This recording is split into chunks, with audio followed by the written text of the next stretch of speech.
Laissez venir à moi les petits enfants, ne les en empêchez pas, car le royaume des cieux est à ceux qui sont comme eux. Qui ne connaît pas ce verset important, surtout dans l'Église protestante, au moment des baptêmes? Les familles qui peuvent choisir les textes bibliques prennent souvent ce verset parce qu'il magnifie quelque part l'esprit d'enfance. Et il le met comme une image pour entrer dans le royaume, pour entrer dans ce que Jésus appelle le royaume, c'est-à-dire ce projet, cette réalité spirituelle, paradisiaque, mais aussi déjà terrestre, l'esprit d'enfance. Alors évidemment que dans chacune de vos pensées, vous avez des images qui viennent. On peut dire que l'enfant est caractérisé par une attitude d'accueil radical, puisqu'il naît dans une précarité totale et qu'il a besoin de nombreuses années pour arriver à être indépendant. Une attitude d'accueil.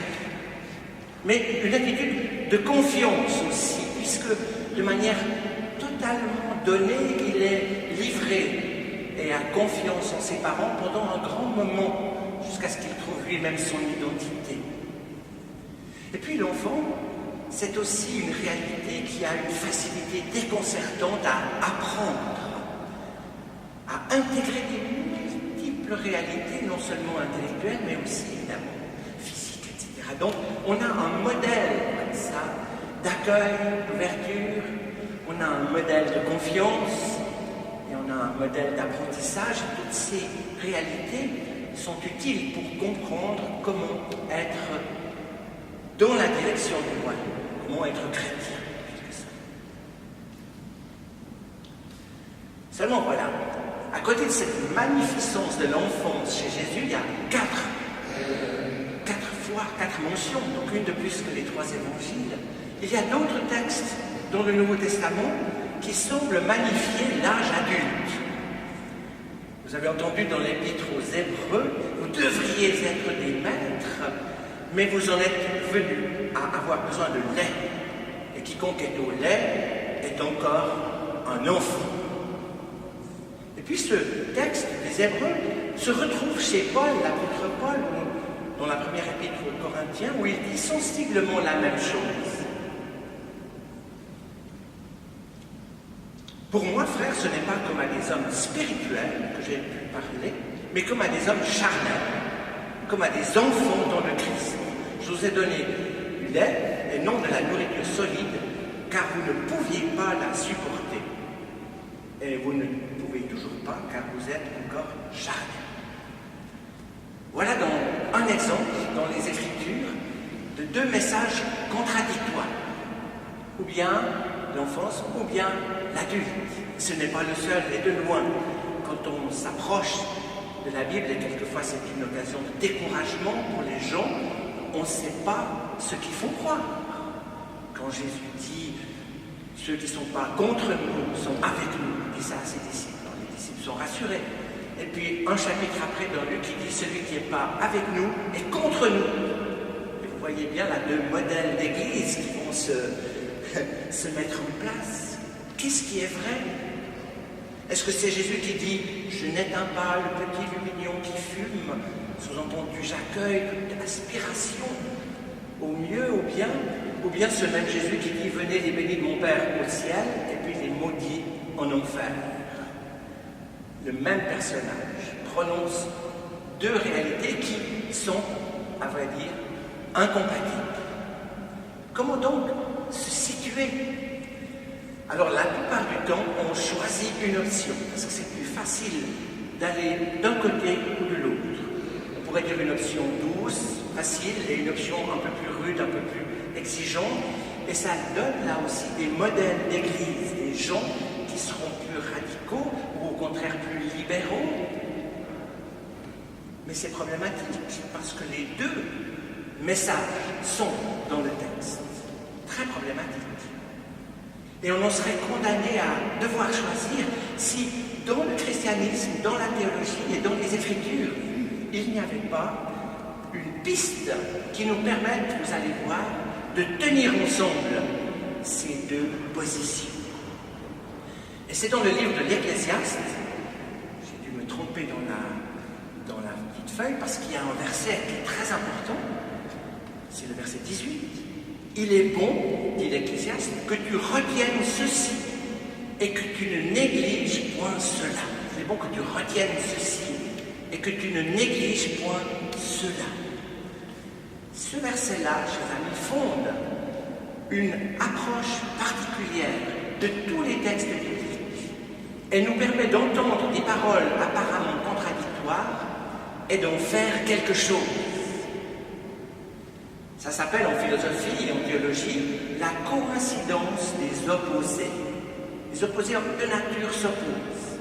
La coïncidence des opposés garde les deux opposés sans les résoudre, sans les fondre, sans faire un juste milieu bien vaudois et souvent frileux et immobile. Garde en coïncidence d'un côté et de l'autre, sans jamais les résoudre. Ceux qui ont des souvenirs de gymnase se rappellent de la fameuse dialectique thèse, antithèse, synthèse. Dans notre logique à nous, qui est le principe de non-contradiction, la thèse vient s'opposer à l'antithèse et se résoudre en synthèse qui, à son tour, va de nouveau créer une thèse et une antithèse. Dans l'opposition des contraires, la coïncidence des contraires, ou la coïncidence des opposés, il n'y a pas de résolution. Il est bon que tu retiennes ceci et que tu négliges point cela. Ça paraît un peu compliqué, je ne fais pas toujours comme ça, mais cette fois j'avais envie. Dans l'histoire de la théologie, on a des grands penseurs qui ont repris ça. Et le plus célèbre s'appelle Nicolas de Cuse, au XVe siècle. Dans un traité qu'il appelle, écoutez bien, la docte ignorance, il développe avec force cette conception de la coïncidence des opposés et donne ainsi un modèle que de nombreux philosophes, toujours minoritaires, que de nombreux théologiens, toujours minoritaires, vont garder au cours des siècles et nous donner à nous la possibilité de pouvoir vivre autrement que simplement en fonçant soit d'un côté, soit de l'autre, soit en résolution, soit en retrait. Et le plus notable de ces personnages est au XXe siècle, vous connaissez, c'est Carl Gustav Jung, qui construit une grande partie de sa théorie analytique sur la conjonction des opposés. Conjonction oppositorum, pour ceux qui veulent l'entendre en latin. Vous allez dire c'est bien compliqué. Pas tant que ça. Il y a dans cette conjonction l'abandon du fameux ou chez les Vaudois, ou bien, et on le remplace par le est. C'est très simple à comprendre. Il y a des choses qui paraissent contradictoires, elles ne le sont pas forcément déjà, mais aussi on va les garder. Est. L'autre image très parlante et très belle, c'est celle de l'instrument de musique. Dans notre tradition protestante, on valorise l'orgue et le souffle, donc les instruments avant, l'Esprit Saint, le souffle qui fait chanter. Dans cette vision-là, on va privilégier les instruments à cordes, dont les deux bouts sont tendus et fournissent sous la caresse de l'archet la musique qu'on désire. Enlevez un des côtés et hop, il n'y a plus de musique. Détendez la corde, encore moins. C'est parce qu'on garde ensemble le pour et le contre, le non et le oui, le blanc et le noir, etc., qu'on obtient de la musique, donc du rayonnement, de l'expression.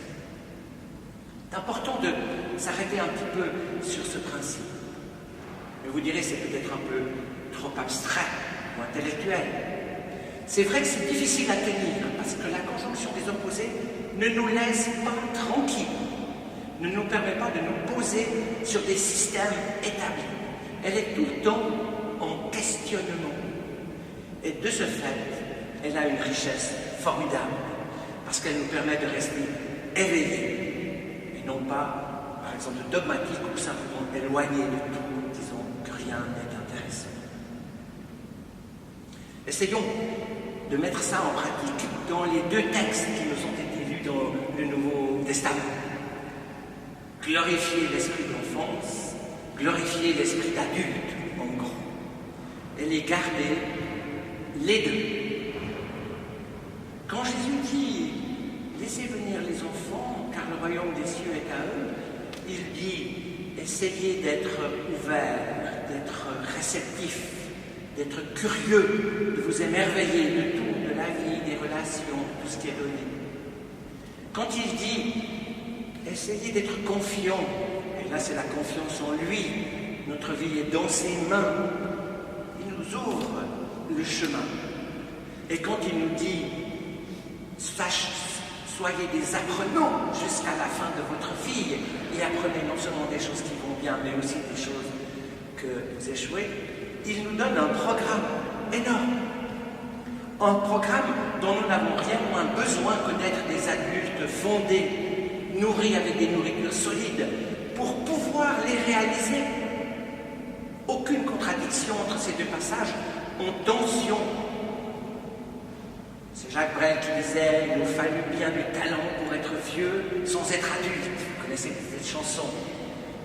Il y a quelque chose là-dedans à recevoir du point de vue de l'Évangile, parce que ça nous montre bien que ce n'est pas gagné. Souvent les adultes sont des vieux rochons qu'on est, et souvent les enfants quelquefois nous fatiguent un peu, mais quel souffle de vie. Dans ce souffle de vie qui est donné, montré par l'enfant, peut être nourri par le fait d'être adulte. Et le fait qu'on soit là et qu'on lise les Écritures nous permet d'entrer dans ce mystère de la conjonction des contraires sans y voir une menace.